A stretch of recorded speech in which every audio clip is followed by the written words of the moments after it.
Good evening. I call this September 9th, 2025 meeting of the Morrisville Town Council to order. Thank you to those here in person with us tonight, those watching via live stream, and those who are watching the recording of this meeting. Our town mission statement, which helps guide our decisions tonight and into the future, is connecting our diverse community to an enhanced quality of life through innovative programs and services. Detective Johnson is our Sergeant-at-Arms for this evening's meeting. We thank you for your attendance. This evening I'll be leading our invocation. Good evening. It was wonderful to come together as a community this afternoon to celebrate the opening of our new dog park. When we as a council and a town team listen to our residents and focus on a vision to enhance our community, there is truly nothing we cannot accomplish together. As we begin this meeting, let us reflect on the 4 values we as a town have adopted: dedication, integrity, courtesy, and innovation. Our dedicated staff leaned into their innovation to create a dog park that is both natural and unique, a space for our furry friends and their families to enjoy for years to come. May we always practice integrity in all that we do, both inside and outside these chambers, so that we continue to build and earn the trust of our residents. And may we practice courtesy in every interaction with one another, with our neighbors, and with all families across Morrisville, because respect is the foundation of a strong community. If we hold fast to these values, I'm confident that we will continue to guide Morrisville with wisdom, compassion, and unity. All who are able, please stand as we recite the Pledge of Allegiance. I pledge allegiance to the flag of the United States of America and to the republic for which it stands, one nation, under God, indivisible, with liberty and justice for all.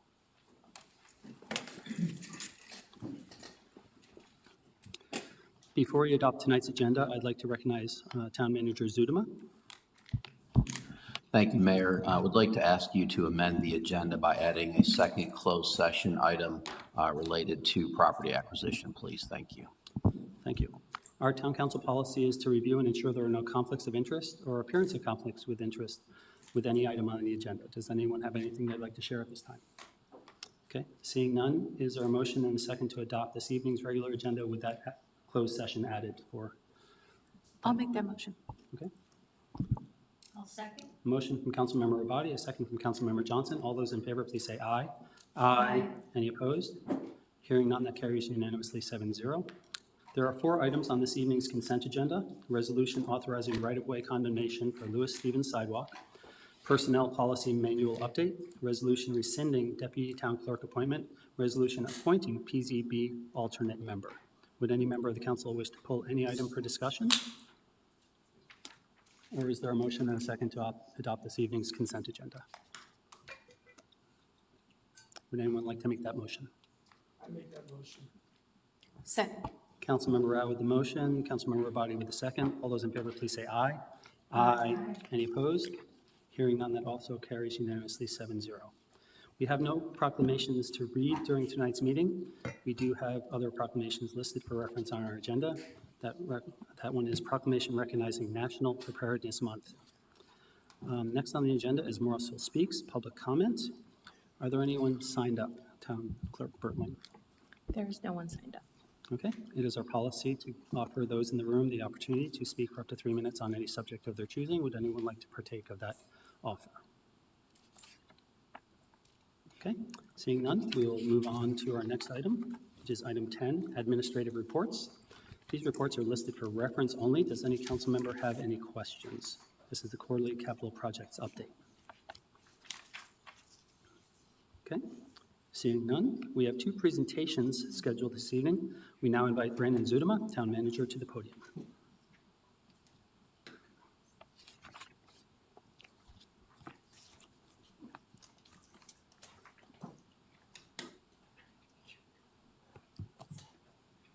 Thank you, Mayor, members of council, good evening. Good evening. So as you and I think our staff are aware, some of our residents of the community may not, you were kind enough to sponsor me to apply to attend the Harvard Kennedy Senior Executives and State and Local Government Program this summer. I was also fortunate to be selected for that.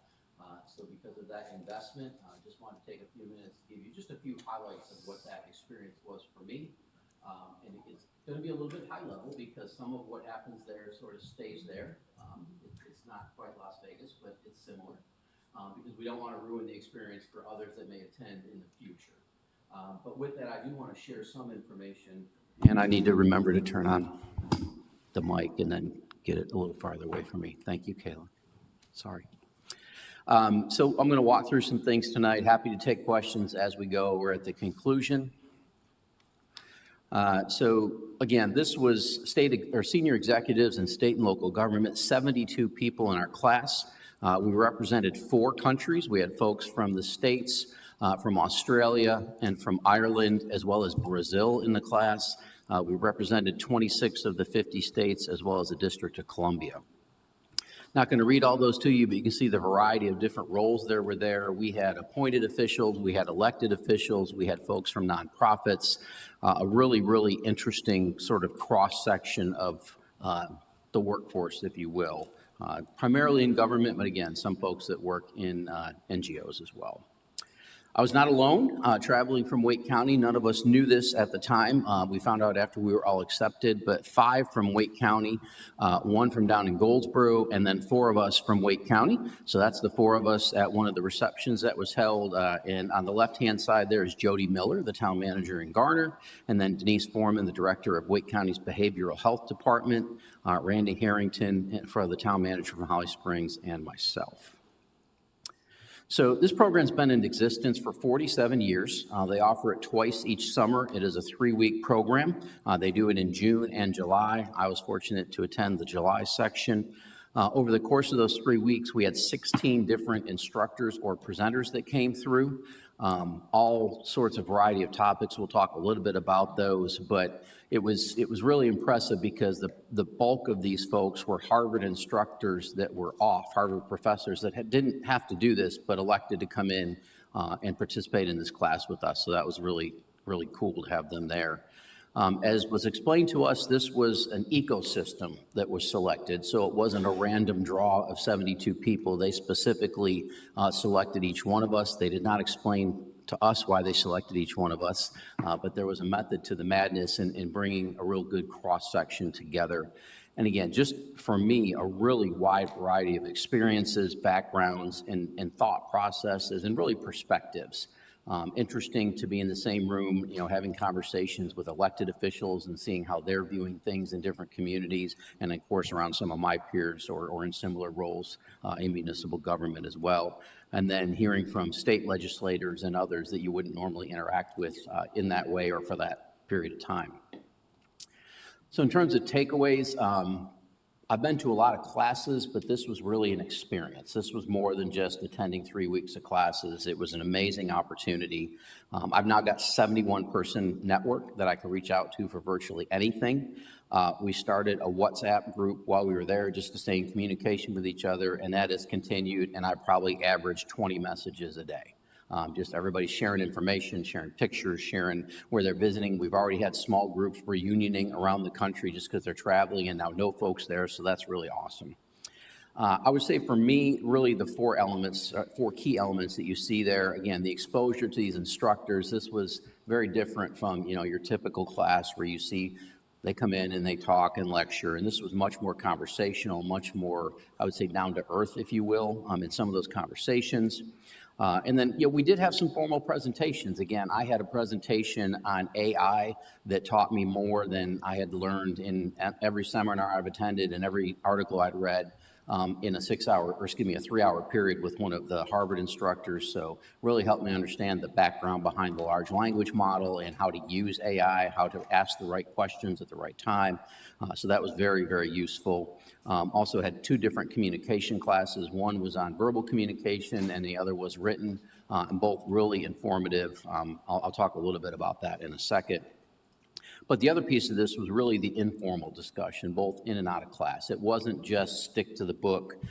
There were days that we would come in expecting to talk about X, and instead, Dr. King, who you'll see in a second, decided, we're not going to talk about that today. We're going to talk about this because something just happened or this popped into my mind, and the conversations were just really, really interesting.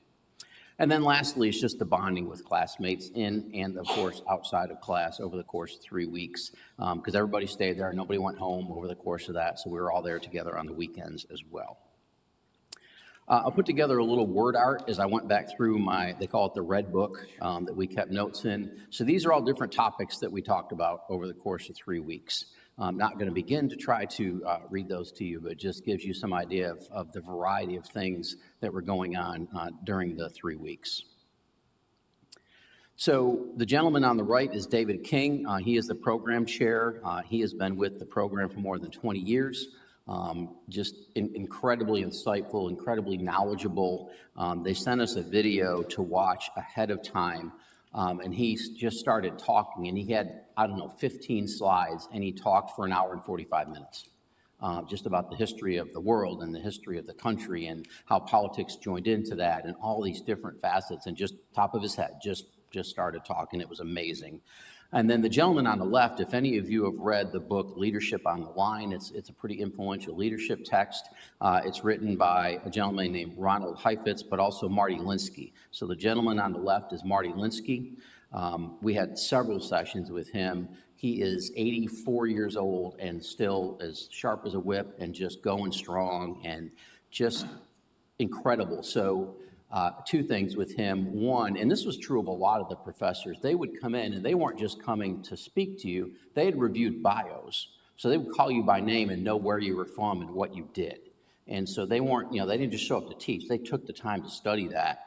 And then Marty, at the conclusion, gave each of us one of his texts, and he signed everyone with a personal message, not just thanks for being here, but mine was about Go Bills, just by coincidence.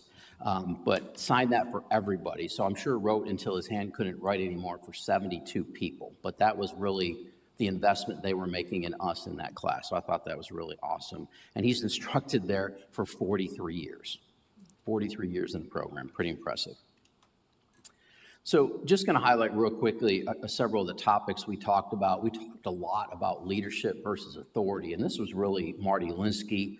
And he had some different ways to look at things than I was used to, and this is what really, I think, opened me up to different ideas. Authority being the more common instigator of action as opposed to leadership, because you are given authority in your position. I have authority as a town manager, but you have to create and you have to act and do leadership as an act. Rather, he talked about it a lot, verb versus noun, and you do leadership, but you have authority. Again, the authority is what can get work accomplished, because theoretically I could ask any one of a number of our staff to do something and they're probably going to do it because I have that authority. But also focused on, the leadership component. And two things that he said that were really interesting to me. One was you are exercising leadership when you meet resistance.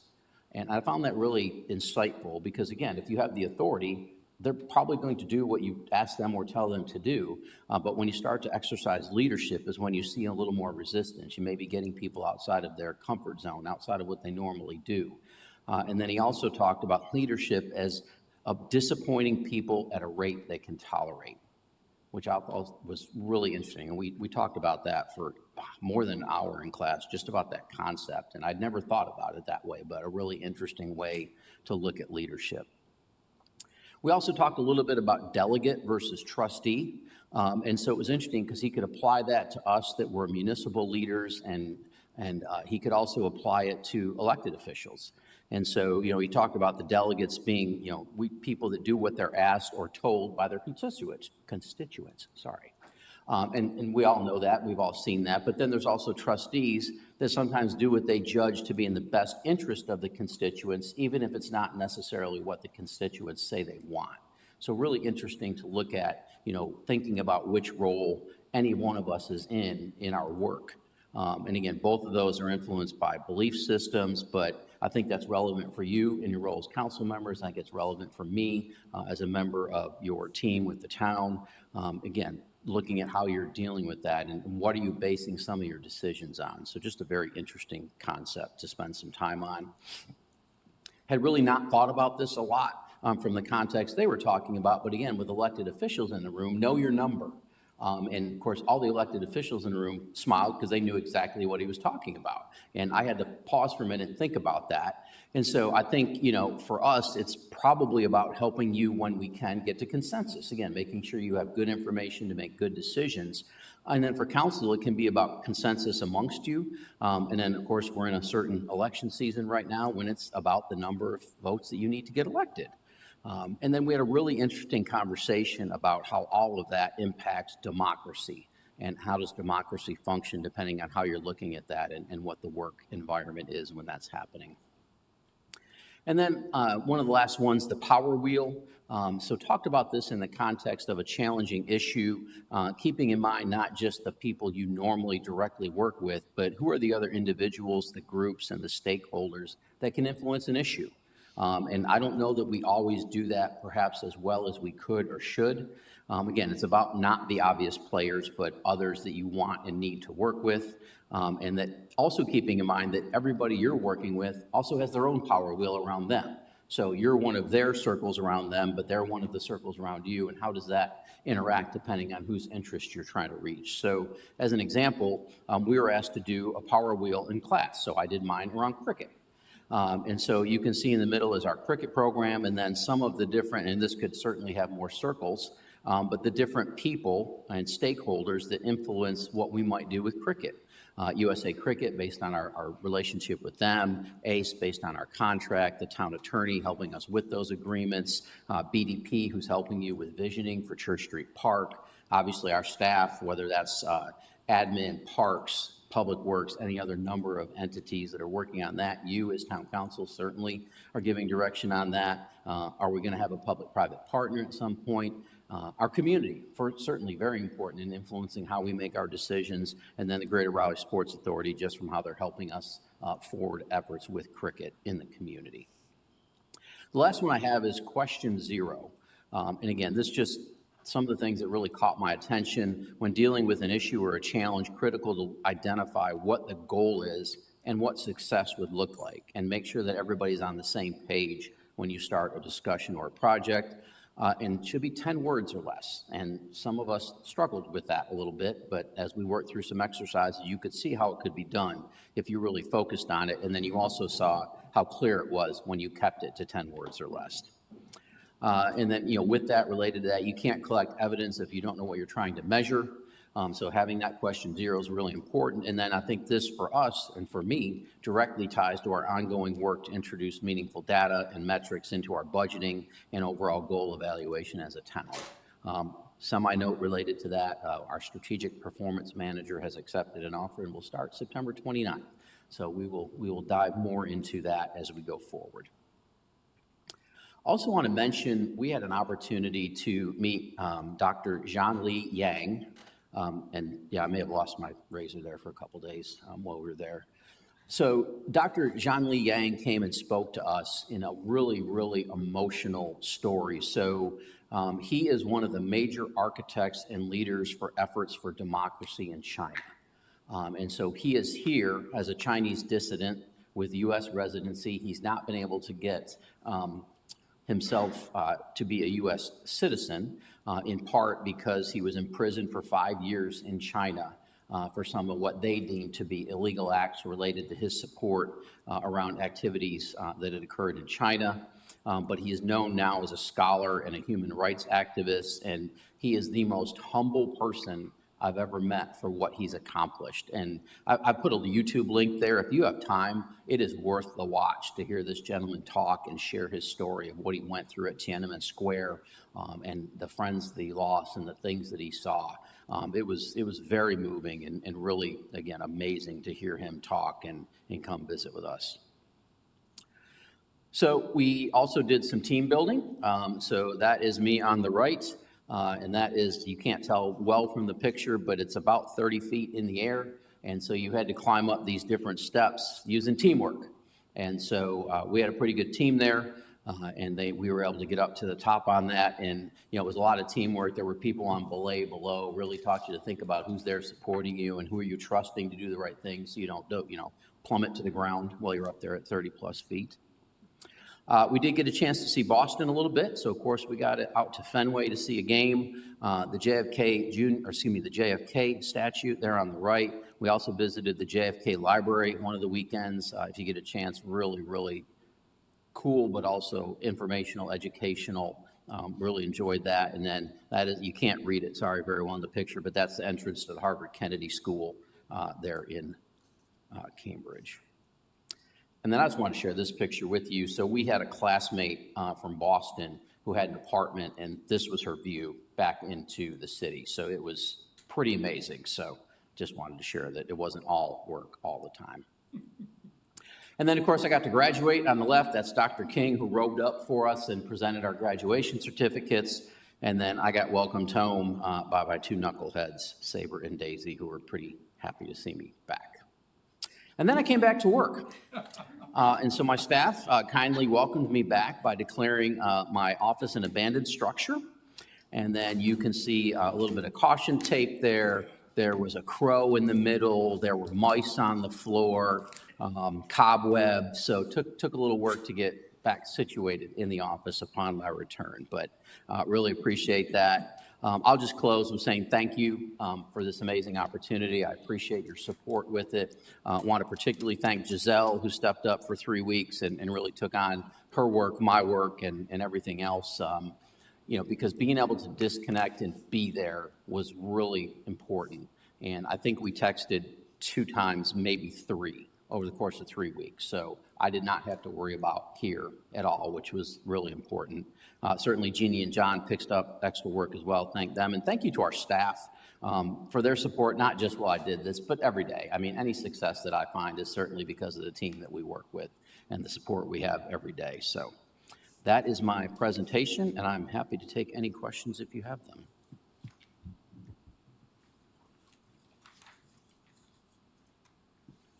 I don't see any questions, but thank you very much for sharing that. Advanced Leadership Corps is just a small fraction type of thing of what you're talking about. So thank you for sharing that. It's very inspiring. Thank you. I guess it's me again. Now we move to resolution authorizing a town council event participation rule. And Yes, sir. have the Thank floor you again. So we discussed this at the August 26th work session. The current intention is to brief you and have a follow-up discussion tonight.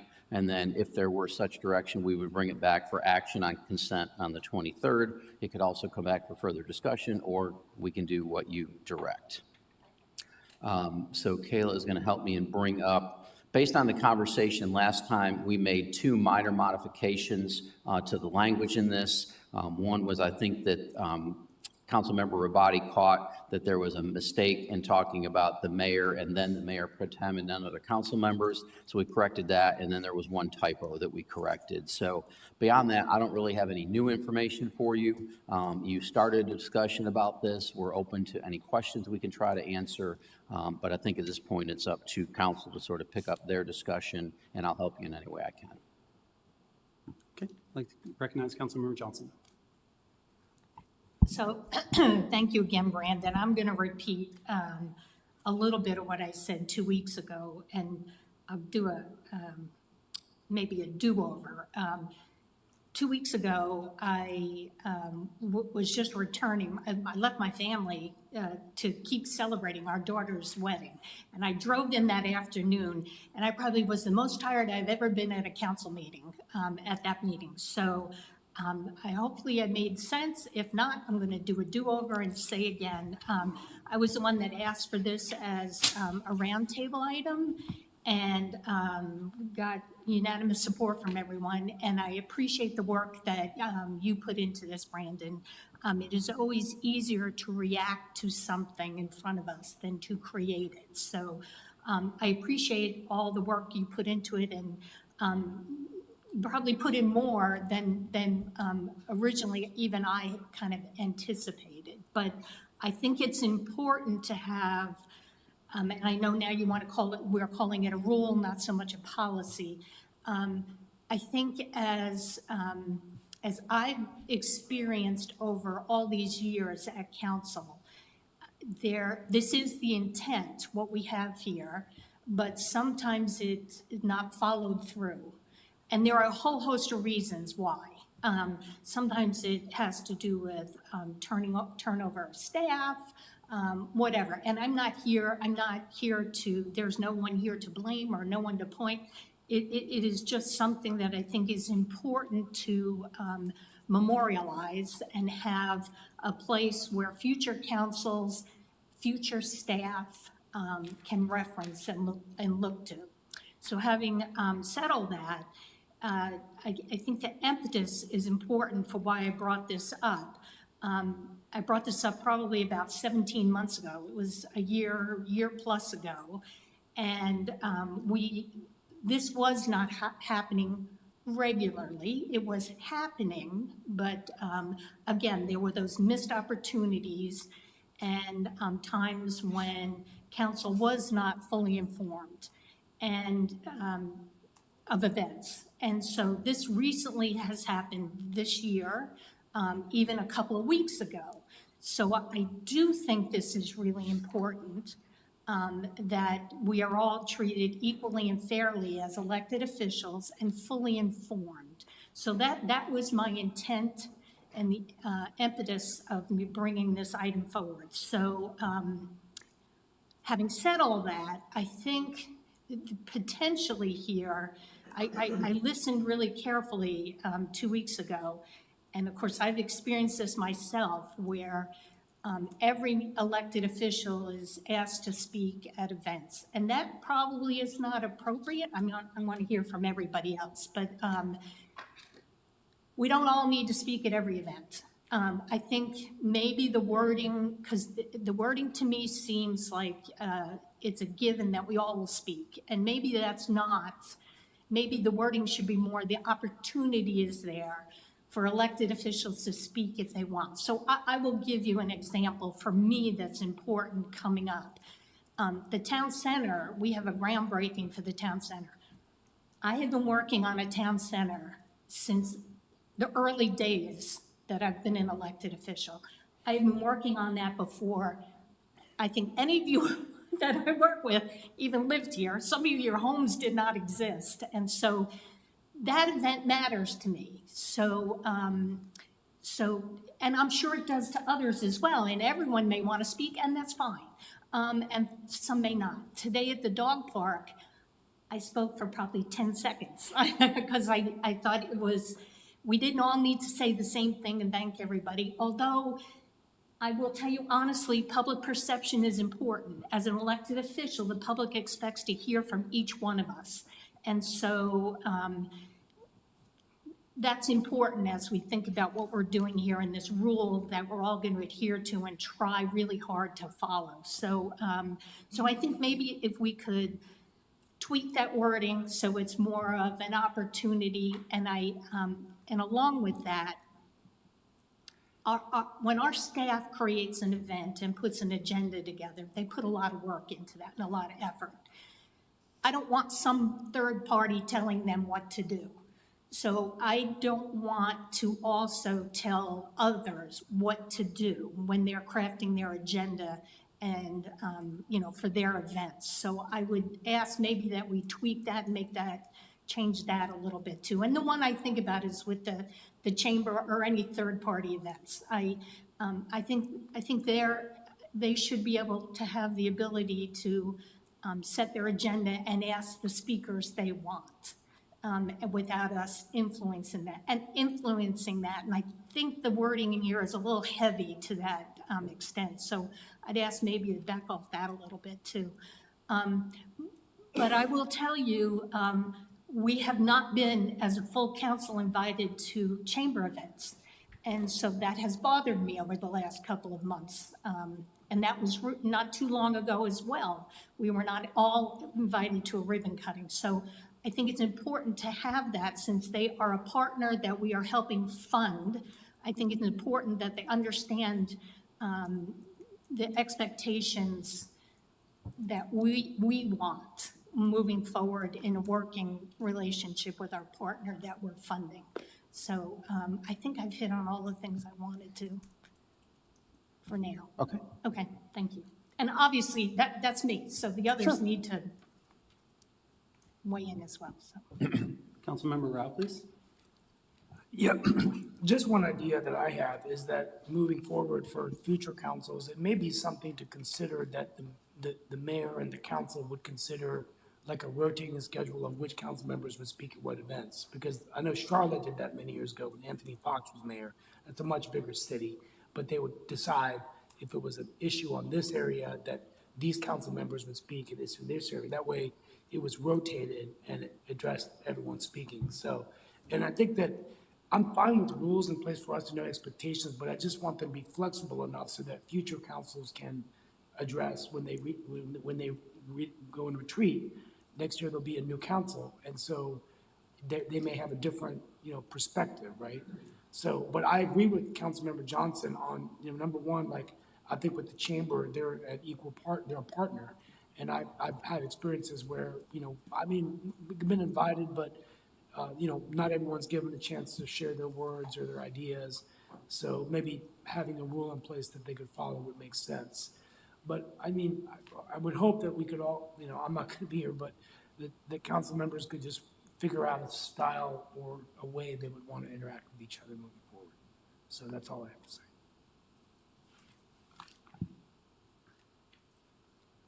Councilmember Scroggins Johnson. Thank you, Mayor Cawley, not Crawley. I know. We're playing the name game. I had to. I couldn't resist. So what we're talking about this evening is town council participation in events. And town council participation in a lot of things, but specifically our events. And we are entrusted to make decisions and set policy and fund at different levels. So the events are either a standing event where the town celebrates a special commemoration, a ribbon cutting. There are different types of events. They involve both town only as well as town and a partner. So it's always been a challenge understanding the amount of events that we are all invited to, or one of us is invited to, or, who is most passionate about a certain thing, like the dog park.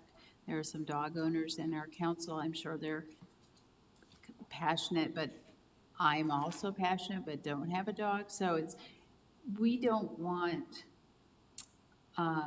the staff to have to be able to sort through, what events are this way or that way. So I think that this outline kind of gives a more consistent approach that is not subjective, and it gives some guidance for staff as how we engage with these event notifications, how the opportunity, and I love that word opportunity, for council to speak. It's important that we're there at the events. We have an opportunity to engage with the public and with the organizers and with the developers of these great things that are coming to our town. And I think just as much being there is important, but I can't be there if I'm not notified that an event is occurring. So that notification is important. And I may want to go to an event, but can't due to other conflicting opportunities.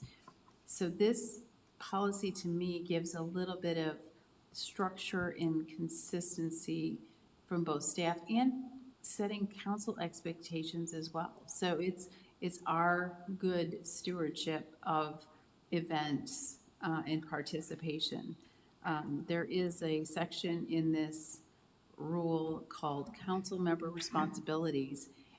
And I do appreciate the thoughtfulness about council members are expected to respond to events. It's not just we want to know when the event is.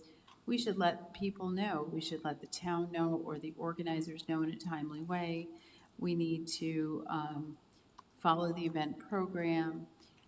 I do agree that if the town is not the organizer or the key organizer, that the third party should be able to manage the event program. However, if we do fund something or sponsor something, we want to have council recognized as part of that program, as we are a stakeholder for that. But I just wanted to say that I appreciate this rule, and where there was, I agree with Councilmember Johnson, some of this, the language is a little heavy, but for the most part, it is providing a structure that will help people engage in a consistent way. Okay. Thank you. Thank you. Councilmember Fender, please. Yeah, I just have, well, I guess a couple comments. One, I do agree with Councilmember Johnson as far as members should have the opportunity to speak if we wish. I do not think that all of us need to speak every single time. I think that can be cumbersome and make the event longer than necessary. You know, and I got to thinking while I was listening to this, is that if we really want to talk about the equal opportunity to speak, why aren't we looking at handling, doing more of these events during non-working hours? Because many of us can't come because we have another full-time job. And for me, that makes it impossible to always respond to an event that I'm actually going to be there, because I don't know whether I'm going to be there or not. Things may come up at work. I may end up having a meeting added to my schedule. You know, so a lot of us don't get to go to these meetings these events, because they're always held during the day, and not all of us can be there. You know, why isn't that taken into consideration as well? You know, I've just chalked it up well, if I can be there, I will. It's not that big of a deal. But there are a lot of things like the first responders luncheon and different things like that I would like to be at, but it's always in the middle of the day. So that eliminates any opportunity that some of us can be present. Thank you.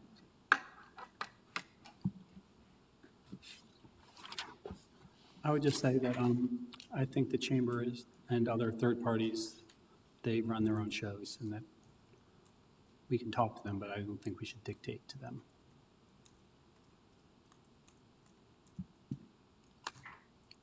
Does anyone have anything else on this item? Okay, we're scheduled to vote on this at the next meeting. Anything else that you need, sir? So- Yeah. Let me try to confirm perhaps what I've heard, because I think we need to bring you back some changes to what's in the language. And then the question would be if you want to hear those changes and act on it on the 23rd, or if you want to hear those changes and then potentially act on October. I think the first meeting is the 14th. But before we get to that, so I think what I've heard from several of you is talk about the opportunity versus the expectation to speak, because there could be events where not everyone wants to speak. So we can certainly soften up that language. I've heard support for Section H, the council member responsibilities. I have not heard anyone suggest anything in opposition to that section. Consider a rotating schedule of speakers. I'll go back through this detail. I think we have some of that laid out in here in a manner similar to the way we do proclamations. And if it's not defined, if there's the interest of council, we could define it that way. But I would like to hear a little bit more if anyone has any other thoughts on that. If not, I can do that, but I don't want to make assumptions. I think I only heard one person speak to that. In regards to rotating, I mean, if everyone has an opportunity, I'm not sure if rotating does anything. Okay. Rotating would imply that certain people don't get to speak or something, or they speak first. I don't know how that would work. Anyone have any thoughts on that? Councilmember Scroggins Johnson. I think sometimes we don't know who's able to make it, like Councilmember Fender said, until the actual event. So rotating might be overly restrictive. So,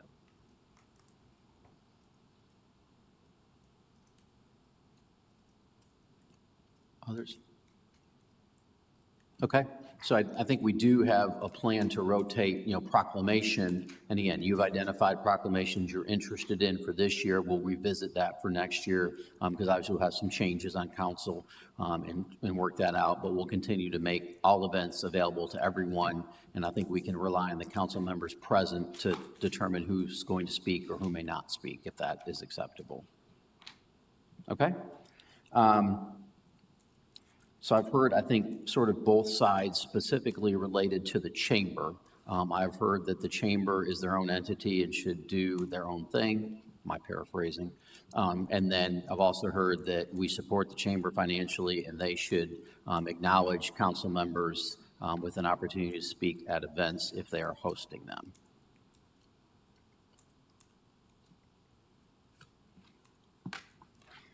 so in years past, the council was invited to every event that the chamber put on. That included their meet and greets for breakfast, the luncheon series for, training, education, annual events for the state of Morrisville, and so forth. I think that practice has not been available to the council for a couple years. And I think it needs to be reinstated that we are invited to all the programmed work. That does include the I guess ribbon cuttings are an example of the last 2 years. We have not all received an invitation to ribbon cuttings. And I think that is something that needs to be reinstated. So regarding the programming, usually the chamber recognizes sponsors, and they either do that visually through their visual presentation, slideshow, or orally, when they're thanking the sponsors. If we're one of the major sponsors, it would be nice if they recognized us. Now, whether we speak or not kind of depends on the kind of event, but recognition of the town is needed, and we all should be aware that the event is occurring as well, so we could be present. Okay. Thank you. Any other thoughts around that? I don't see any, sir. Okay. Councilmember Johnson, please. And are you done, Brandon? Or are you getting ready to wrap? I'm getting ready to wrap. I'm just double checking my notes if you don't mind, just 1 second. That's fine.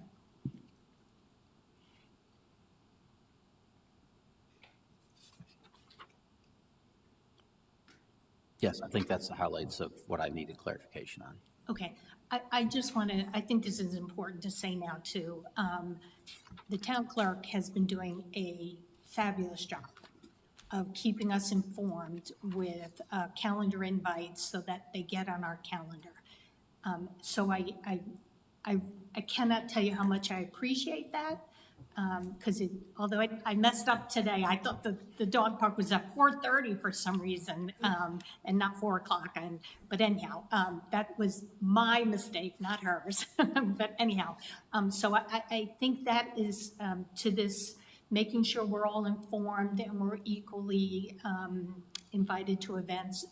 Kayla's doing an incredible job, but she only knows what she knows, right? So this is not, like I started, this is not one person, this is not, this is this needs to be a group effort, and it needs to be a team effort to keep us all equally informed and making sure that we all are included.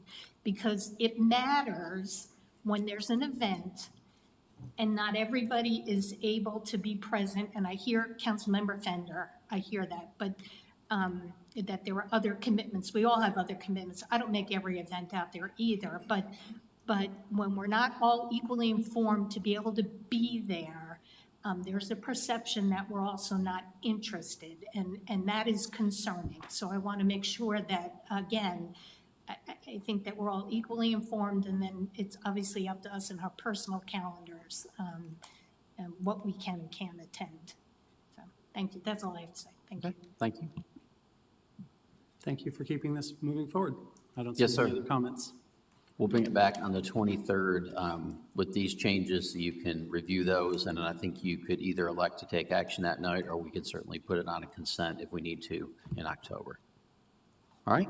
Thank you for your guidance. Thank you very much. We're at item 12 now, new items. We have 2 new items scheduled this evening. We now invite Jeffrey Brown, Public Works Director, to the podium.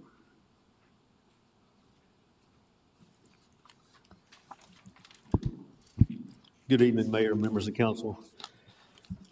Just a couple ordinance revisions we have before you tonight that I'll go through.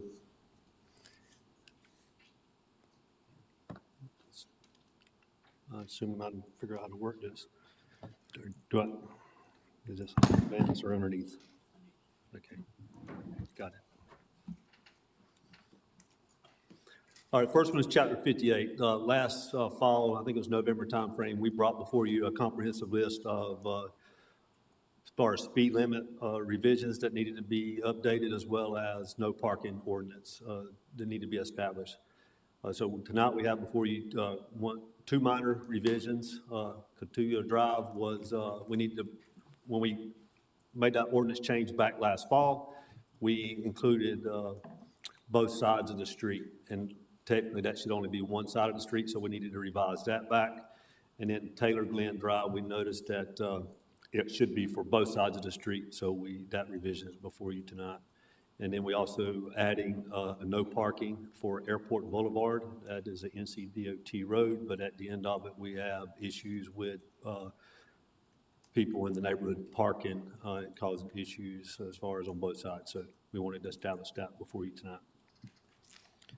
Next up is our chapter 66. This is our trees and shrubs. As you may recall, Public Works led the efforts on the town submitting for a Tree City USA designation last year. We got word back in February that we were ineligible based on our ordinance language, and it needed to be beefed up a little bit as far as it didn't really spell out who was responsible in the town for making sure that trees were being cared for properly. And therefore, we have some revisions before you tonight for chapter 66. And that red line of ordinance has been attached to the agenda item. In the presentation, I don't have the entire language, but basically I'll just highlight what the sections are and what's being changed. So in section 36, that's the definitions. We basically, we're editing the definitions. We added definitions that needed to be added, and we better define the existing ones. In section 6637, we basically expanded the purpose, and there's where we defined and delegated the Public Works Director as the individual responsible for public trees. And public trees is trees that are within the public right-of-way. And that's where we were weak in our ordinance before. It didn't meet the definition and standards for Tree City USA designation. Section 6638 is we defines tree planting and care standards, basically, outlines what we should be doing as a town for our public trees. 6639 is a prohibition against harming public trees. Basically, it prohibits certain actions by others if you're not a town employee to doing certain things to public trees that are in the public right-of-way.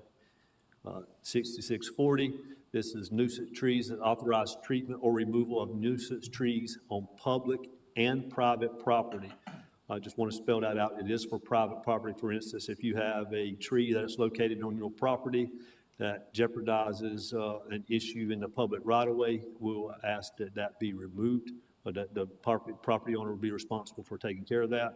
And the ordinance provision allows, if that property owner fails to do so, that the town can take action and have that removed or treated. As far as section 6641, that's just reserved for future revisions that may be needed. 42, that basically defines the need for others outside of town employees to obtain a permit before a public tree is removed. So therefore, it limits nobody can just go out into the right of way and remove a public tree. Section 44, Section 6643, it defines the violations and penalty. Basically, any person or entity violating ordinance shall be subject to a civil penalty, a fine or civil penalty. And 44 is appeals, 45 is a repeal, and then 46 is authorized retreat or removal of nuisance trees on public private property. And so what does that allow us to do moving forward? Proposed adoption of the more modified ordinances, and we'll make any changes that are brought for us tonight from council, and that'll be back before you on September 23rd. And following adoption of the modified ordinance, then we'll be able to move forward with public works staff applying for that tree city designation. And at this point, I'll answer any questions that council may have. Councilmember Fender, please. Yeah, thank you for this, and I'm very appreciative that you guys are making these updates. Where did you say the red line UDO is? 'Cause It was not it's not the UDO, it was actually ordinance. It was attached in the agenda. It should be on it's not, it was uploaded in the peak agenda, and I'm sorry, you should have that. Yeah, it's not linked Yeah. on the agenda. Kayla, can you bring up?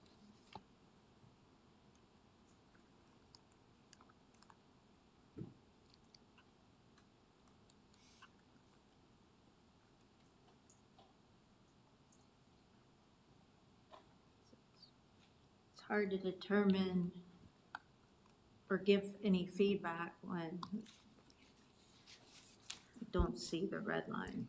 So the red line wasn't specifically laid out as the red line. It's within the resolution, below the adopting language, so that you would adopt at the same time. So where is it? So if you go to the agenda, underneath this item, the res, so 2025-326-0, RES, Town Code of Ordinances update, Okay, so it's camouflaged. a little bit. I guess in the future, it'd be beneficial to have that as a separate line and link, because otherwise, how would you even know to look there? Because I did actually click on it, and I just, when I was reviewing the agenda, and it just pulled up the resolution, and I didn't scroll down. I apologize for that confusion. That's all I had. Mayor Pro Tem Garamella, please. Thanks, Jeff, for the presentation. If you go back, they're saying you're saying permit needed only on public property, right, for cutting down trees. What is the policy for private properties, especially HOAs? The reason I ask is some of the houses are aged, 25 years plus, and the trees in the front yard have grown really big. And I am getting a lot of, pushback saying that I just want to cut the trees too big, the roots are going underneath the house. So I, say get an arborist or something to define it. But there has to be some kind of a thing, because if you are cutting down a tree just because of the roots, what is the town stand on it? Great question, and I'm not sure if this is addressed at all in the UDO. Looking to Michelle or Brittany back there if they have any clarification on that. But this ordinance is strictly, for trees within the public right-of-way. But I understand your question, and we'll get Brittany's walking this way now, and we'll see if Brittany can enlighten us on if the UDO addresses this matter or not. So yes, the UDO does address any sort of danger tree. If it is a danger to a structure or a person, then that can always be removed. Sorry, I didn't get that. Danger trees are specifically addressed within the UDO, so if it's a danger to a structure or a person, it can be removed. But but no one knows it is or not. It's a perception is the tree's roots are growing underneath the tree, underneath the. When you have a bark, Cary has something called as champion trees, and we don't have any language like that in Morrisville. So these are huge trees, and they are healthy. But a lot of homeowners say the roots are spreading all across and going underneath the house. Could be, could be not. Is that structurally safe? Or that's one assurance would be also good, saying that it's common for the roots to go underneath the foundation. It's fine because many a times people just cut it just with that fear something will happen. Yeah, so we do have homeowners that reach out sometimes, and so if the tree is not required, then it can be removed, and if it is a required tree, then, you know, they work with the planning department to mitigate that. Okay. It sounds like there might be an opportunity to do some education on what a required tree is for our residents, because sometimes they'll call a tree company to just cut down a tree, and the tree company isn't necessarily going to inform them that the town has some requirements. Yes, typically for single-family detached, a required tree would be along the front buffer of the property. So it's typically one in each of the front yard portions of the property. So when they reach out, then we would be able to verify that. Yeah, but they probably won't know to reach out. So Oh. I think that's kind of where maybe we're going on that. So just something to think about. Certainly. I'd like to recognize Town Manager Zutima. Yeah, thank you. We can certainly work with communications. I think that's something we could particularly put out through the HOA newsletter, and continue to try to push that out to the residents that way. And then again, we can also, not only that newsletter, but just ask the HOA boards to be cognizant of that and share that with the residents as well. Thank you. Does anyone else have any questions or thoughts on that? Okay. Did you need anything else from us, or you feel good about where we're at? No, I'm good if you're good with the changes, and we'll bring those forward as a consent item on September 23rd. That seems acceptable. Thank you. Thank you. I'd also like to take a minute to express my sincere appreciation to each of you and to town management for your support during my tenure here at the town of Morrisville. It has been a truly an honor and a pleasure to serve the staff here and serve this community. And I just want to publicly thank you for your continued support for Public Works. It is bittersweet opportunity for me, but it's my last opportunity to address you as the Public Works Director, and I just want to say thank you and just continue to your support for town staff, especially Public Works, because they are near and dear to my heart. And you've made significant strides over the last year in locating a facility, moving us forward, and I'm excited to see what Morrisville provides its residents into the future. So thank you. Thank you, sir. I'd like to recognize Councilmember Rabadi before you leave. Well, now we all want to say something. I, in turn, would like to thank you for your truly amazing work that you've done here. I feel like Public Works was already a really well-managed department, and then I feel like you have somehow managed to significantly up the game there. And especially, I think it was great when you were thinking outside the box, and we have a new building instead of building something, and we save the taxpayers a ton of money. And I am so sorry to see you go. And I don't know, does anybody else want to say anything? Because is this really the last time we're going to see you? The last opportunity I'll be in front of you presenting the council, so I just. Man, that's the end of an era. I think your loss is very much going to be felt here. Thank you for everything. Councilmember Scroggins Johnson, please. Well, everyone knows that I am a Public Works fan. I think that the role of Public Works is so important to the town. It is the unsung hero that needs to be really sung out very loudly, because everything that we do emergency, road maintenance. Everything we touch in the town is touched by Public Works. And you have definitely left a mark on Morrisville, and we are a better town because of that. And your leadership has been fantastic. And I see you as someone who takes on new challenges, who listens and takes that and tweaks it just a bit to make it that much better. So I know that you're going to be a huge success as you learn and craft Wendell into a stronger community. However, you are always welcome back.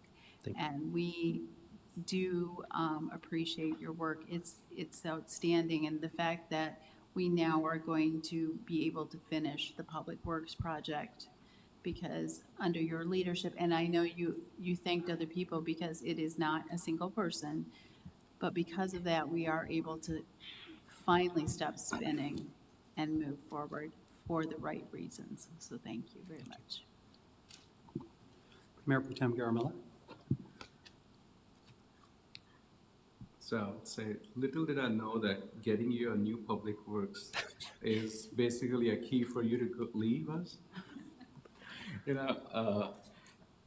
Honestly, I think I echo everything what has been said, but more importantly, your dedication.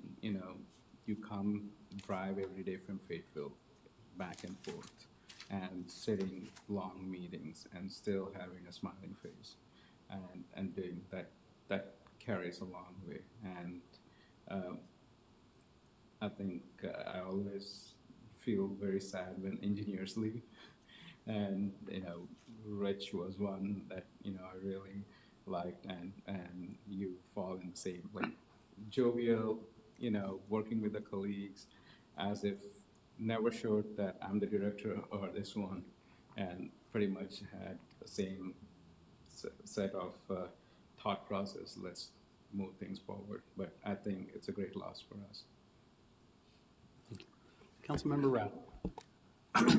Yeah, I've really enjoyed working with you. I'm also, it's every day that goes by looking, at, leaving all these people like my family. We work together, but I was gonna really miss working with you. So, I was like, God, I'm not gonna get to work with Jeffrey Brown anymore, but I'm really happy for you. I think you have a tremendous career ahead of you. You have just so many great skills. You've been a great asset to the staff in the town, and hopefully we can continue to be friends and look forward to seeing you succeed in your new journey. So all the best. And thank you for your friendship and support and great work. Councilmember Johnson. So Morrisville's loss is definitely Wendell's huge gain, and now I have Wendell on my list of towns that I don't like because they keep stealing people from us. So I'm not sure we've ever lost anybody to Wendell. So they are. Oh, okay, that's right. Sure. Okay, all right, you're the second one, maybe. Okay. I'm very happy for you, Jeffrey, and I mean that. It is our great loss, but you are going to do fabulous things, and we will see you around Wake County for sure, and so that makes me happy. So, yeah, I'm sad, and I'm definitely happy for you in this opportunity. Councilmember Fender, please. So you and I shared some words with you before the meeting, but I can't, see, this is what I mean. I can't be the only one. But I will share a story. I remember early on when you became the Public Works Director, even before, I kind of would grumble about the Public Works Facility project because I'm like, why the hell are we spending that much money on something the residents they don't care about, they're not gonna ever see it, although it matters. And at the time, I was really disappointed that the plan was to build the Public Works facility right there in that wetlands area. And I asked if I could, I don't think, I had never been to the Public Works facility. Somehow it came about where you arranged a tour and then invited the others as well. And you gave us that you came all prepared. You had a printed out list of items you wanted to make sure that you covered. And so, you know, you gave us a tour of the whole facility, and it was extremely informative, educational for me. And I came away from that tour thinking, oh, okay, they do need a new facility. So you convinced me by, you know, coming prepared. And I appreciate everything you've done with regards to all aspects of the Public Works facility and how it affected sustainability and our environmental initiatives, like being a tree city. You will be missed, and very sad to see you go. Thank you. I will say that the Public Works Department, you have a great team here. The work will move forward. They know what to do. It will carry on. And it was an honor to lead them, and we did it together. So thank you, and thank you to town management for their support as well. Thank you. Well, I would let you have the last word, and I would again, but I didn't get to say anything. So I guess we were too late to build our new town council chambers like they did in Wendell. Maybe that's why you're going. But you're definitely a dedicated professional. You're a class act. And in my mind, you're the example of if you're not smiling, then you're not doing it right. So I'm glad that you enjoy your job. You're going to continue to enjoy it, and you're going to thrive wherever you go. So we're going to miss you. And now I give it back to you so you can have the last word, sir. I've said enough. I'm sorry to have hijacked this moment, but I just want to say thank you. Thank to you. everybody. Appreciate it. We now invite Town Manager Zudema to the podium.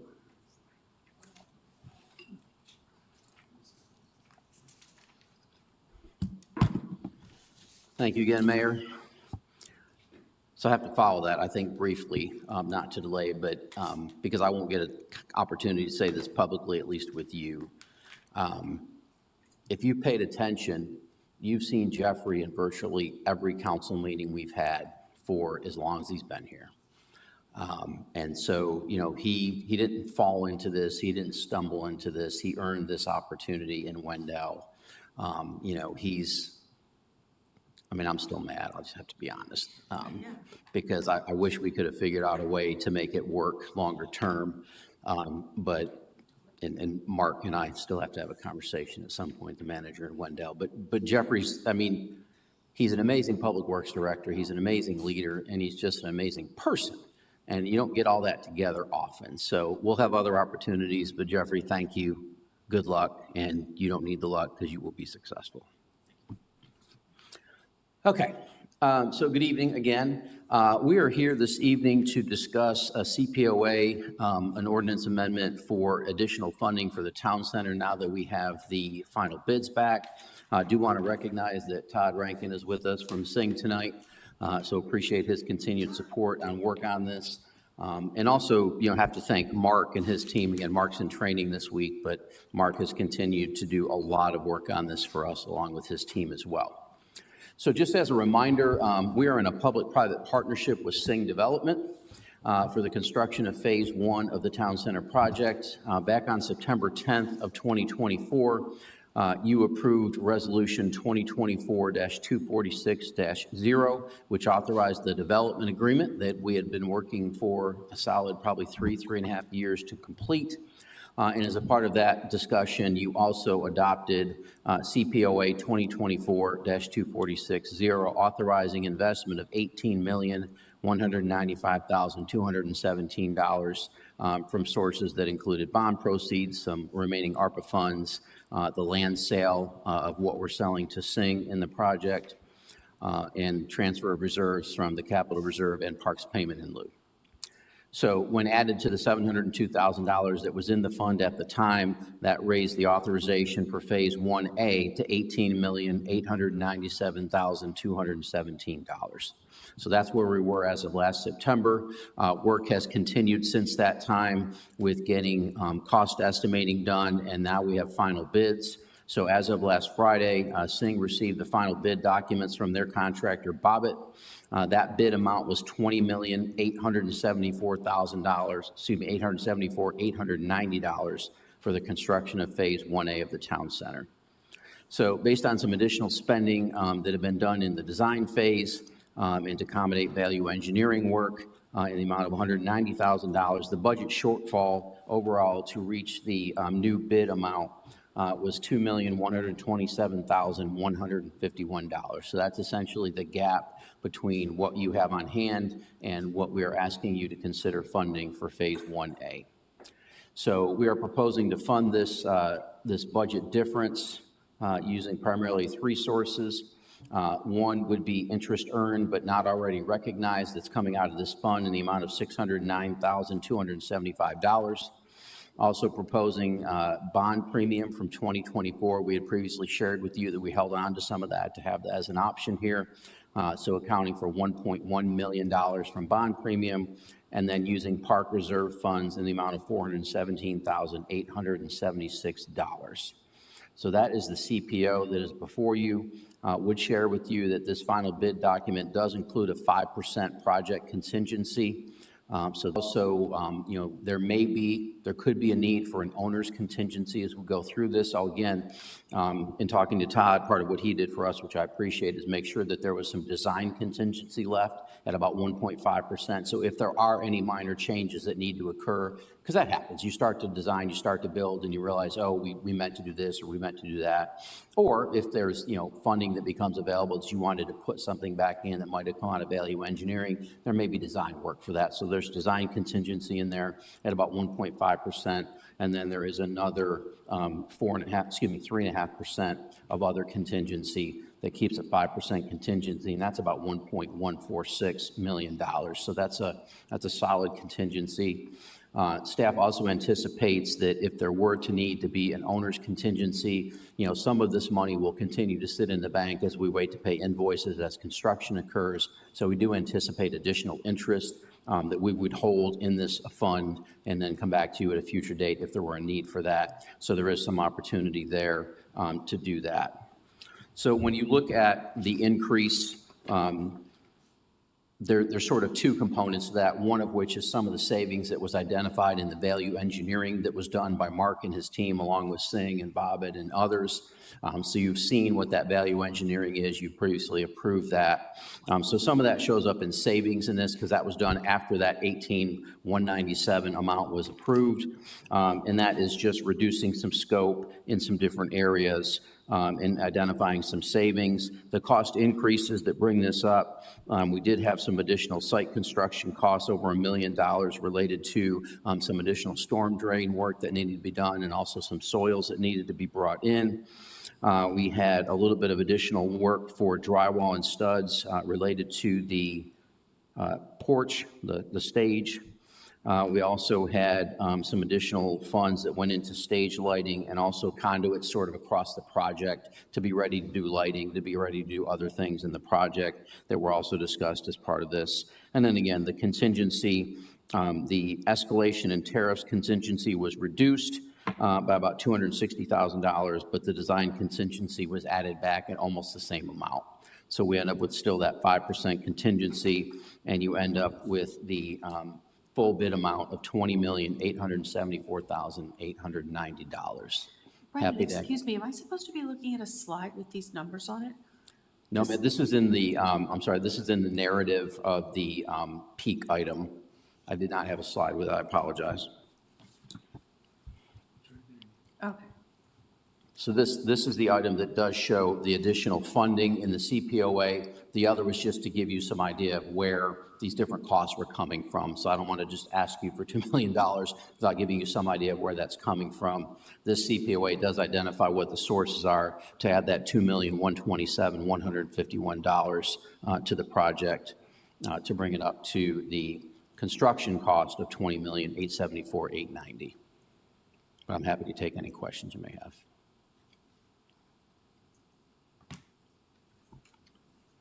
I do not see any questions. Okay. Ian, thank you for your continued support of this project. I want to thank Todd and their team. They have been, completely interactive with us. Thank Mark and his team for all the work they've done. So this will come back to you on consent on September 23rd. And then, Councilmember Johnson, the 4:30 you might have been thinking about was the groundbreaking for the town center, which we will do on September 24th, just up the street at the Healthy Food Hub at 4:30 in the afternoon. We certainly encourage any and all to come and participate in that with us. That's going to be a really, really good day for Morrisville. Thank you. Thank you. All right, item 13, action items. We have 2 action items scheduled this evening. We now invite Rick Ralph, CIO, to the podium.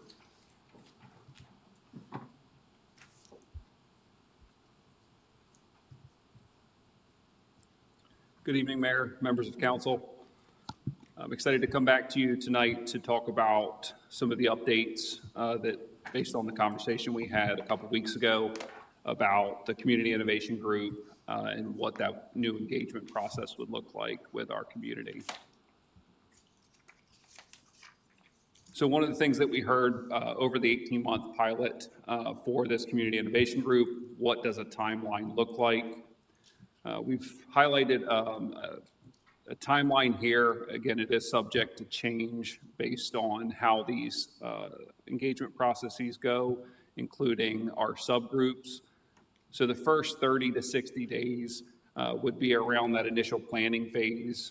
So formalizing that framework, we heard that question come up when we had the initial discussion. That way it outlines really what the participation looks like, conduct, what this group is, why it exists, really formalizing that framework.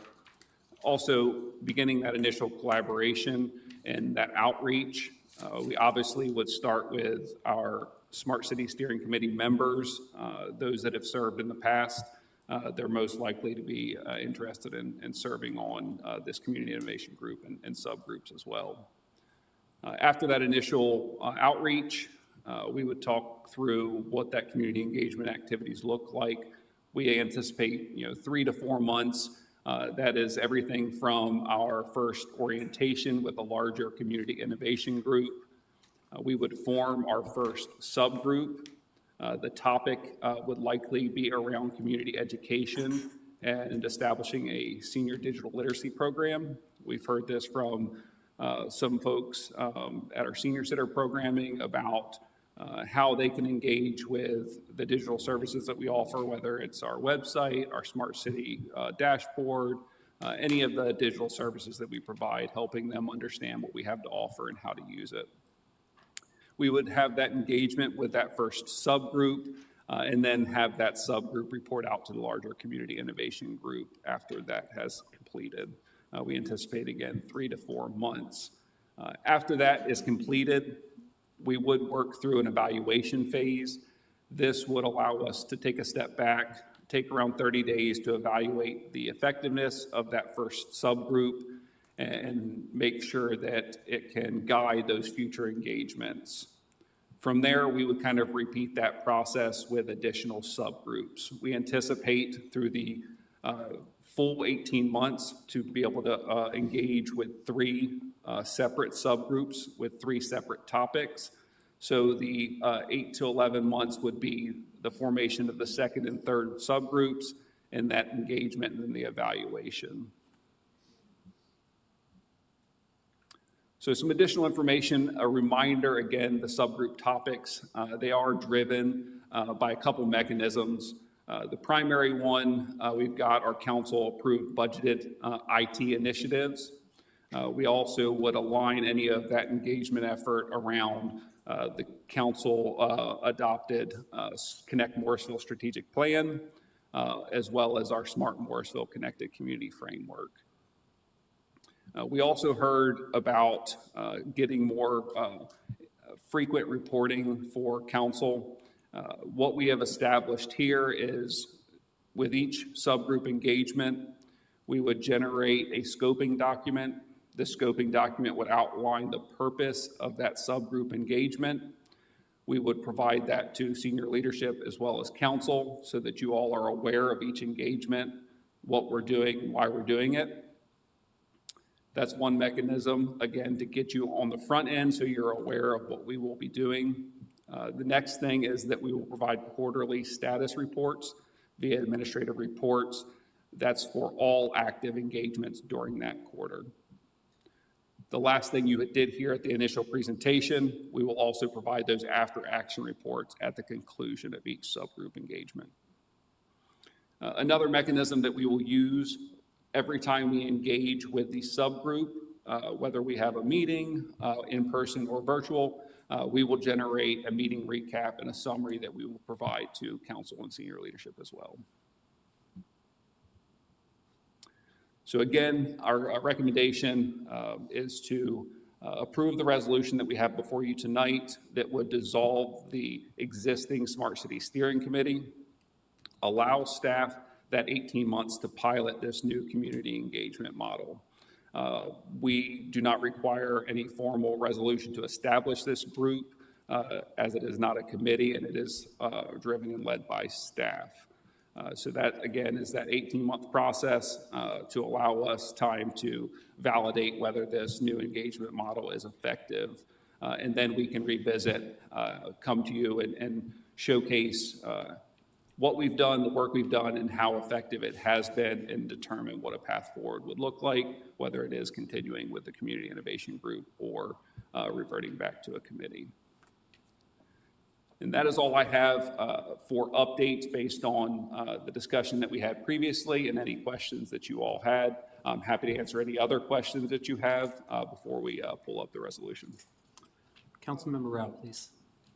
Yeah, I have a couple of questions. So I just want to make sure that I understand that the purpose of this is to provide your team and just in general our initiative more flexibility. So the current structure of the committee isn't giving the flexibility to do this kind of innovation. Is that correct? That's correct. Yeah, we have a lot more flexibility with this new model, whether it's meeting virtually, adjusting and pivoting, being more focused in what we engage with this group on. It's not going to be driven by a charter. It will be led by staff based on what's currently an initiative that is budgeted or something that is relevant to staff. So the subgroups will be based on these different topics and committees from budgeted initiatives, things like that. And then how would there be, for example, there's going to be in North Carolina, there's going to be an AI sandbox where companies can come and test AI solutions for the state. So would there be pilot opportunities with this program? So if I'm a company doing something or I want to bid on it, I could come in. If Morse was looking for something, the subgroup could examine it and look at that and define the requirements. I mean, I'm in favor of this. I just want to make sure that there's structure around it. I mean, will there be like reporting mechanisms and things like that after the 18 months or before that? Exactly, yeah. So these subgroups, again, will depend on those specific topics. One of those that we brought forward last time was the use case about initiative planning. So planning for the future, identifying what our challenges are, the different types of technologies that might be relevant to those challenges, and then bringing in companies like we do now outside of the Smart City Steering Committee, bringing those companies in to have them pilot their technologies to evaluate the effectiveness of those solutions that they provide. Okay. Well, I mean, you guys have done a great job, so whatever you think is going to empower you to do an even better job, keep it up. Thank you. Councilmember Spargens Johnson, please. Thank you for the update. It's been helpful with some more details that we did request. So one of the questions that I have outstanding that I'm still trying to get some clarity on is how does someone in Morrisville raise their hand to be part of this community innovation group? And also, how do they become aware of the different topics? As a town council member, I'm aware of the topics, but I'm still not clear. Just like a citizen advisory committee has a application period, and we do reviews and then appointments. For this group, it's how do I get involved kind of thing. That's question number one. And then also, How do I know if I'm selected or how long I'm needed? Absolutely. So the first part of that is we will do an initial outreach, but we'll do continued outreach as well. We'll work with our communications department to identify those in the community that are interested in serving. We'll help them understand what this group is, how we function, what a subgroup is. That helps us build that database and a contact information for those individuals so that we can then call on them for these subgroups. And again, that intake process will be part of how we will select individuals for subgroups. We'll understand, again, are they technical members? Are they non-technical? What is their expertise? Is it in AI? Is it in IoT? That way that depending on the subject of the subgroup, we can select people from that database, reach out to them, let them know that we are looking for their engagement and their participation in this subgroup. We will let them know what the subgroup topic is, how long that engagement will be. Again, we'll provide them that scoping document as well to help them understand what that subgroup engagement looks like. So some of these engagements could either be synchronous or asynchronous. So synchronous is where everyone gets together at the same time, has the same message, has an opportunity to speak amongst each other, and asynchronous would possibly be a series of questions that you pose to a group and then they answer when they have available time. Kind of similar like a remote participation, but not at the same time. I know universities have been doing their classes asynchronous and so forth, but is this something that you've considered doing, is like asynchronous kind of reach versus synchronous? It is. It will be a blend, and this is part of the reason why we wanted to move from the committee to a community innovation group. It allows us that ability for those individuals that are part of that group to collaborate outside of those meetings. So yes, we will have meetings in person, virtually, but they will have asynchronous communication as well, where they might be working on something in the background based on questions that we have. It could be based on the last conversation that the group had. It really depends, but it does give us that flexibility to manage and work with the group both ways. Great, thank you. Thank you. Seeing no other questions, I'd entertain a motion to dissolve the committee. I'll make a motion. Sorry, okay. I'd like to make a motion that we approve Resolution 2025-290-0, dissolving the existing Smart City Steering Committee. Is that 296? 2025-296-0. Yep. Okay, thank you. I misheard the middle part. Oh. I apologize. I have a motion. Second. I was going to say, I'd love a second. A motion from Councilmember Abadi, a second from Councilmember Scroggins Johnson to dissolve the committee. All those in favor, please say aye. Aye. Any opposed? Hearing none, that carries unanimously 7-0. Thank you very much, and best wishes with the new setup. Thank you all so much. Appreciate it. We now invite Kayla Bertling, Town Clerk, to the podium. Good evening, members of council. As you all know, our work fluctuates throughout the year. One of those instances is coming up. I'm recommending that we amend the town council meeting schedule to cancel the September 18th meeting. We have two very short meetings coming up. I'm recommending we combine those into the September 23rd meeting. If there's any questions, if not, I'll turn it over to you all for a motion. All right. I will recognize Councilmember Rabadi. I would like to make a motion. I would like to second her motion. Okay. I'd like to move that we approve Resolution 2025-336-0, adopting a revised calendar year 2025 Town Council meeting schedule.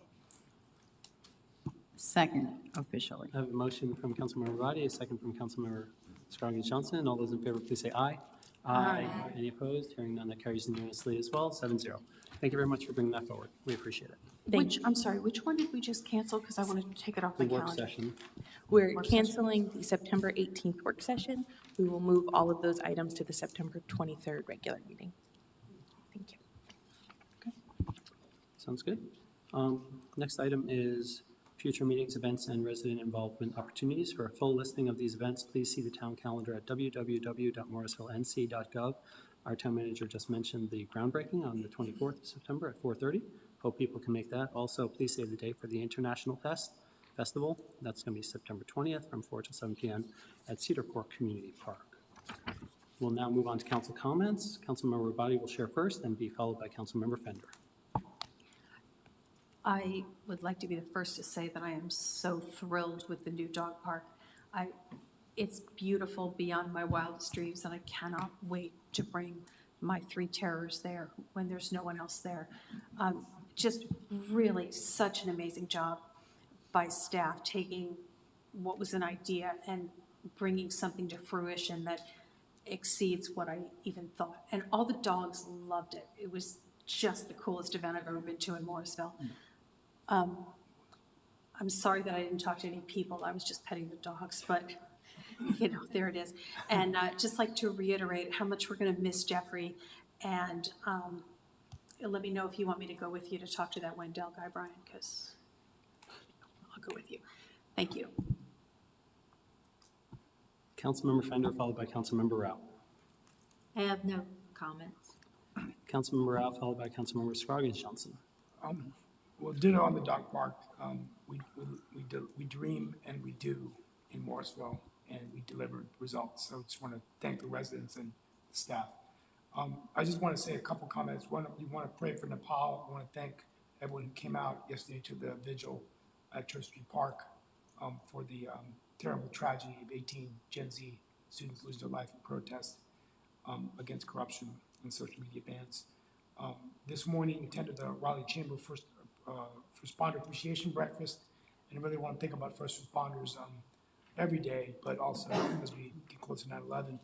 My final 2 comments is I did attend the DOT Summit last week, and it was very interesting to see kind of other states dealing with the same challenges North Carolina is dealing with you know, more innovative ways of coming up with transportation funding, which I think is going to continue to be something that other local governments are going to have to do. And finally, I just want to thank HumSub and congratulate them for a wonderful exhibit at the state capitol. So if you want to go there and look at, you know, all the different contributions of Indian Americans over the last few decades in North Carolina, we got our Mayor Pro Tem Girmala and I, along with Councilmember Bonsall, Councilmember Ajmera, and Senator Chaudhary are on one of the displays. But it's really cool to see it, and I just wanted to get that out there. It's at the Capitol until September 30th, so please feel free to go and interact and look at all the different contributions of the Indian community. That's all I have for now. Thank you. Councilmember Scroggins Johnson, followed by Mayor Pro Tem Garamilla. Thank you, Mayor. I have no comments this evening. Mayor Pro Tem Garamilla, followed by Councilmember Johnson. One comment I had, like, what is, this is more with MSV, you know, like we do the road infrastructure. What is the plan called where we resurface the plan, resurface the roads, and we take money from the subdivisions, right?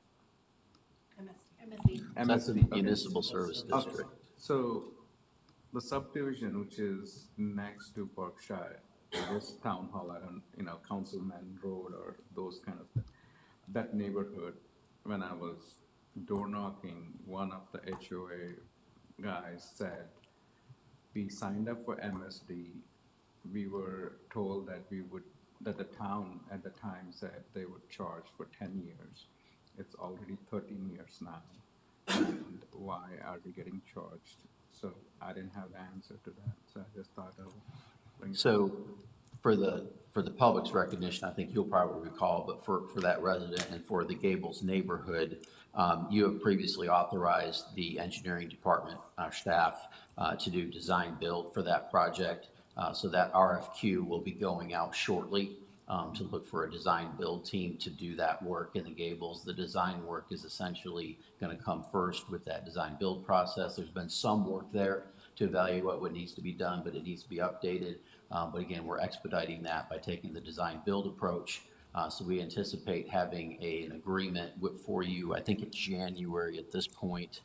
And then that work should start sometime after that. So certainly we'll start after the first of the year. Oh, that's good news, but more than that, the 10 years and the 13 years, like, I don't have any information, so I was not sure about that. So I think at the time that it was adopted, the expectation was that that could all be completed in 10 years. And unfortunately, that was not the case. A variety of factors influenced that, including costs. So as we discussed, I believe last time, maybe at the retreat, that, we're at the point now where there was some money in the MSD fund, but that we would have to supplement that to really get that done. So that's the intention now, is to come back to you with this design build agreement, identify the funding sources on top of what's already in that fund. I think we're 1.5-ish short. I'm going off memory there, but ballpark-ish, we're about $1.5 million short of what we expect the cost to be to do construction there. Again, some of that's going to be full reclamation, so that's, it's a lot of work to be accomplished there. So once that's done, then that 10 cents will continue until that money is reimbursed back to the town, and then that will end. So I think this needs to be communicated, or unless everyone knows this person. So our engineering department just met with the HOA within the last 6 weeks to communicate that information. We're happy to try to do that more, but we just met with them to give them an update. No, that would be nice, because when I heard that for the first time, and the thing that triggered to me was 10 versus we're still for the last 3 years taking money, so it didn't sound right to me, but I thought I was. Thank you. Councilmember Johnson, followed by myself. So I'm also going to say congratulations on the opening of the dog park to all those involved. It was a wonderful event. I'm glad I finally made it. Thank you, Mayor Pro Tem Garamella, for calling me, asking me where I was. So I would have missed the whole thing. So I appreciate that. I got there a little late, but I got there. And I should have said this earlier for Councilmember Fender. When she talked about the fact that these events are during the workday, yes, they are. And I made a comment also earlier about how perception is important when we're there or we're not there, and what that means. And I, again, should have mentioned this earlier. Town manager did a great job. He recognized all of those elected officials that were there, and then he also recognized you, Councilmember Fender, and said that you could not be there due to work commitments. So I appreciate that, that you do that. That matters to the public, so they understand that we cannot always be at everything, and there are usually really good reasons why we are not there. So, so thank you for always doing that. So I appreciate that. Anything else? That's it. Okay. Firstly, I want to pause and recognize that this Thursday marks 24 years since the tragedy of 9/11. That was a day that altered America forever. In the midst of that heartbreak, we found our strength in coming together, reminding us how essential collaboration is for progress and for creating a better life for our families. As was mentioned, just this afternoon at 4 p.m., we had our first fetch, and I shared a little something that I'd like to share right now about that. It is a dog park poem for those of you who weren't able to be there. Here in Morrisville, tails wag with delight. Our first dog park opens. Oh, what a sight! With trees for the shade and greenways nearby, a place under the blue Carolina sky. From Ginger to Rocky and big pups and small, there's space here to play, to sniff, chase, and sprawl. So grab a bright leash and bring your best friend. The first fetch begins, but the joy will never end. So that was kind of fun today. Thank you to everyone who helped make this day possible. That was a really fun time. This morning, also with Councilman Morrow, I had the honor of attending the annual First Responders Breakfast in Raleigh, where alongside the governor, we recognize those who run towards danger when others are running away. Let us never forget the courage and sacrifice our first responders demonstrate every day so that we may live our lives in safety and with meaning. I also want to express my gratitude to our own staff here in Morrisville. Municipal service is often an underappreciated calling, but is one that makes all the difference in the lives of our residents. We should never take their dedication for granted. With that in mind, I feel compelled to address some misleading claims that have recently circulated on social media about Morrisville's transportation planning. While I welcome dialogue and differing perspectives, I cannot allow the hard work of our planning staff to be disparaged or for our community to be misled about the tremendous progress that we have made. It has been suggested wrongly that no transportation or mobility projects have been completed in the last 8 years or are in the pipeline. That is simply not true. Morrisville-Perpignan Road is a clear and visible success, already making travel safer and more efficient. And there is much more on the way, the widening of NC 54 and Aviation Parkway all the way to I-40, the planned flyover at McCrimmon, and eventually a similar improvement at Airport Boulevard. Each of these will be a game changer for how we move through our community.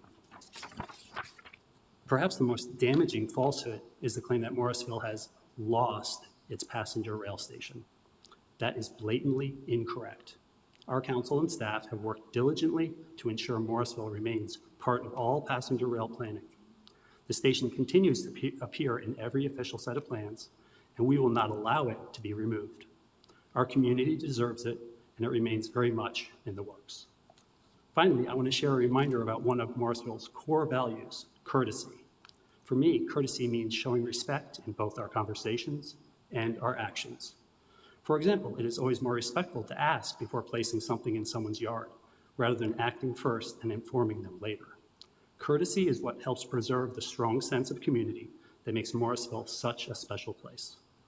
I remain committed to responsible leadership, to standing up for truth, and to ensuring that Morrisville continues on the path of progress.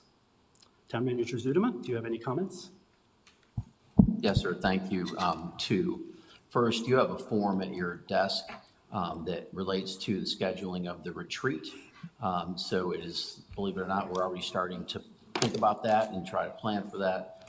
Sorry, Councilmember Rao, you may not have one, and apologize, Councilmember Fender, you may not have one. But for those of you that could be a part of this council going forward, we are trying to look at what a retreat date would be in January.